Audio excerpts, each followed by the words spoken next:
చాలా డేస్ తర్వాత మళ్ళీ ఇలాంటి వీడియోస్ పోస్ట్ చేయాలి అని అనుకుంటున్నా. యాక్చువల్‌గా నా డైలీ రొటీన్ అట్లాంటి వ్లాగ్స్ పెడుతుండే గదా!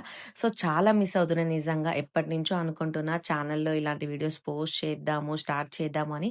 సో, అట్లా ఫైనల్‌గా ఈరోజైతే వీడియో అప్‌లోడ్ చేస్తున్నమాట. చాలా డేస్ నుంచే మన హయత్ నగర్‌లో అయితే ఫారెస్ట్ మండీ పడింది గదా! సో, నాన్ వెజ్‌తో స్టార్ట్ చేద్దాము అనుకున్నా గానీ, అన్‌లక్కీగా మనకైతే ఆ రోజు వెజ్ అనమాట. నేను అసలు తినను ట్యూస్‌డే రోజు. కానీ ఎలాగైనా వెళ్లి తినాలనిపించింది. అసలు క్రేవింగ్స్ అయితే ఆపుకోలేకపోయినా అనమాట. సో, అట్లా సరేలే వెజ్ అని చూస్తే మెన్యూలో పన్నీర్ కనిపించింది. సరే పన్నీర్ ఎలా ఉంటుందో ట్రై చేద్దాము అని చెప్పేసి అయితే వెళ్ళాననమాట. సో, ఓన్లీ సింగిలే ఇచ్చాను. మా ఆయనకు నార్మల్‌గానే పన్నీర్ పడదు. నార్మల్‌గానే మండి తినడు.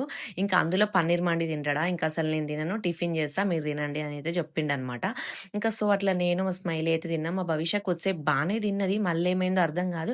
ఎప్పుడు పన్నీర్, పన్నీర్, పన్నీర్ అంటావేందమ్మా అని చెప్పి యాక్చువల్‌గా నేను వెజ్ తినేటప్పుడు మ్యాక్స్ పన్నీరే తింటా. ఇంట్లో కూడా పన్నీర్ చేస్తా. సో, ఎప్పుడు పన్నీర్ అంటావు అని చెప్పేసి ఇంకా తను తినలేదనమాట. ఇంకా నేను మా స్మైలీకయితే మంచిగా సరిపోయింది. అండ్ నిజంగా వెజ్ విషయానికొస్తే పన్నీర్ మండి ట్రై చేయండి. చాలా బావుంది టేస్ట్. నాకైతే నిజంగా మస్తు నచ్చింది. వెజ్ గూడా ఇంత బావుంటదా పన్నీర్ అనిపిచ్చింది. చాలా బావుంది టేస్ట్ అయితే. సో, అట్లా మేమైతే ఇంకా పన్నీర్ మండితో అయితే ఆ రోజు ఎంజాయ్ చేసాం. కానీ నెక్స్ట్ టైమ్ పక్కా మళ్ళీ నాన్ వెజ్ అయితే పక్కా ట్రై చేస్తా. సో, ఇదనమాట మన ఫారెస్ట్ మండి టేస్ట్ అయితే ఇలా ఉంది. సో, ఆంబియన్స్ కూడా చాలా బావున్నాయి. సో, ఇట్లా మేమైతే ఇంటికైతే వచ్చేసినమాట.